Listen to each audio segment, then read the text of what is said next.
Thukuru-inĩ wa kothi cia moko uri mwena wa Maragwa kaunti-inĩ ya Murang'a ni kuo munini wa President Professor Kithure Kindiki anyitanĩire na atongoria kuma kaunti-inĩ ino harĩ kũhumba thũmbĩ arutwo a mbere arĩa marĩkĩtie kothi ciao kuma rĩrĩa thukuru ũyũ wambĩrĩirio.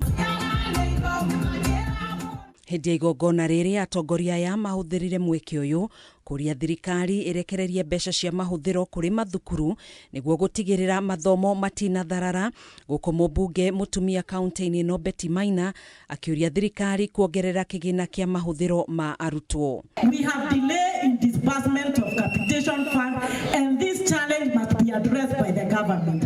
Kuna shule hapa inaitwa Githaiti Primary. They only received 6,000 shilling. How can a school function with 6,000 shilling? Mwena-inĩ wake Minister wa Gĩthomo Julius Migos nĩerithĩirie aciari arĩa marĩ na arutwo mathukuru-inĩ atĩ thirikari nĩrekereirie kĩgĩna kĩa mathomo kĩrĩa thukuru igũkorwo ikĩamũkĩra ihinda-inĩ rĩa kiumia kĩmwe. I want to confirm, Your Excellency, that the capitation for third term has already been released. It is being worked on from the Ministry of Education as we speak. Migos nĩugĩte thirikari nĩreka ũrĩa wothe ĩngĩhota gũtigĩrĩra arutwo othe nĩ maheo mweke wa mathomo hatarĩ mũhĩnga.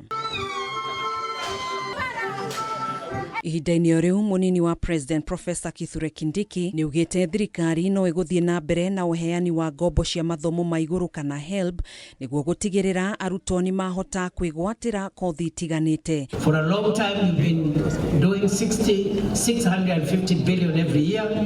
This year we are releasing to the Ministry of Education for funding of all schools from primary level to university, a record 702 billion Kenya shillings. Kũgina kuo mwena wa Kĩharũ mũmbunge Ndĩndĩ Nyoro nĩorĩtie thirikari yongerere kĩgĩna kĩa mahũthĩro ma arutwo kuma ciringi 22,000 nginyagia ciringi 32,000 harĩ o mũrutwo, hamwe na kũrekererio kwa basarĩ narua kũhĩtũkĩra NG-CDF kana mũbango ũngĩ wa kĩbũrũri nĩguo kũnyihanyihia mũrigo mũnene wa bithi ũrĩa ũigĩrĩirwo aciari. The discussion in Kenya should not be about whether CDF should be there or not.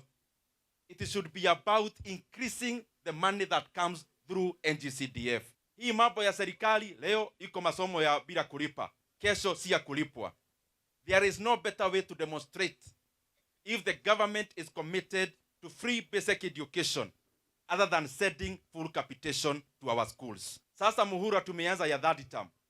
Ile pesa mumetuma juzi imekuwa ya madeni ya kitambo kwa sababu there were arrears even in the last term. Handũ-inĩ ha Kameme TV njĩtagwo Gathoni Wang'ang'a.